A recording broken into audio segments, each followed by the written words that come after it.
নমস্কার বন্ধুরা, দীপাস কিচেনে আপনাদের সবাইকে স্বাগত। আমি আজ কিছু কাশ্মীরি কাঁচা লঙ্কা নিয়েছি। এই লঙ্কাগুলো দিয়ে আমি পকোড়া বানাবো। তো চলুন কিভাবে বানাই দেখে নিই। এইগুলোকে আমি ফেলে দিচ্ছি। এগুলোকে ফেলে দিয়ে আমি এটাকে ভালো করে ধুয়েও এমনিও নিয়েছি। এই সেদ্ধ আলুটা আমি নিয়েছি। পুর দেবো আমি লঙ্কাটার মধ্যে দিয়ে। আমি এখন এটা গ্রেটার দিয়ে গ্রেট করে নেব। বড়টা দিয়েই গ্রেট করে নেব এরকমভাবে, যাতে দানাটা না থাকে। গ্রেট করে নিলাম।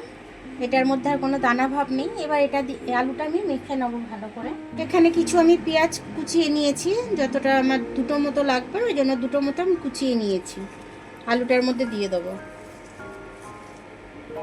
আর এখানে কাঁচা লঙ্কা কিছুটা কুচো করে নিয়েছি, কাঁচা লঙ্কাটাও দিয়ে দেবো। স্বাদ অনুযায়ী নুন দিয়ে দেবো। নুন দিয়ে এটাকে মেখে নেবো আমি ভালো করে। আমি আলু সেদ্ধটা মেখেছি, তার মধ্যে কিছুটা ধনে পাতা দিয়ে দিলাম। খেতে সুন্দর লাগবে, টেস্টি লাগবে।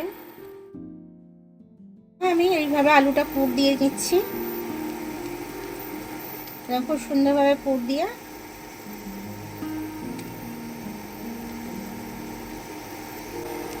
প্রত্যেকটা এইভাবে আমি পুর দিয়ে নেব।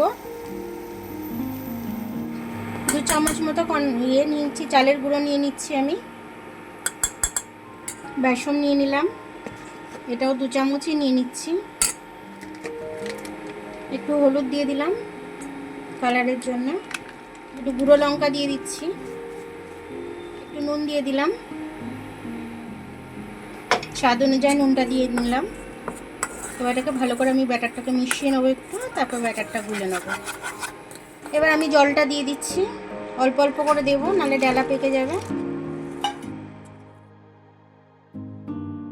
লাগিয়ে নিলাম। ব্যাটার লাগিয়ে নিয়ে আমি একটা একটা করে ছেড়ে দেবো।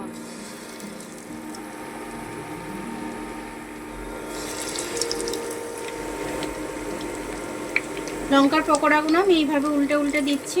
উল্টে গেছে আমার, মানে 1 পিঠ করে হয়ে গেছে, আর 1 পিঠ করে আমি হতে দিয়েছি।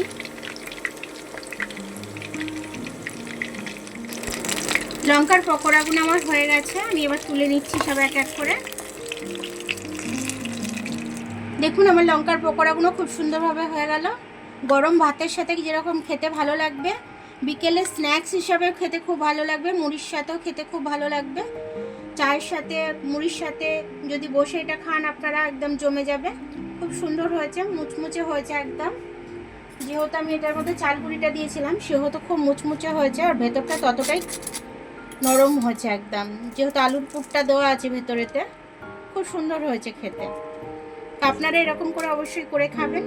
এই সময় কাশ্মীরি লঙ্কাগুলো ওঠে, এই লঙ্কা দিয়ে এরকমভাবে মচমচে করে মানে পকোড়া করে খাবেন। খেয়ে আমাকে কমেন্টস করে জানাবেন যে আপনাদের কেমন লাগলো। আমার ভিডিওটা দেখার জন্য অনেক অনেক ধন্যবাদ।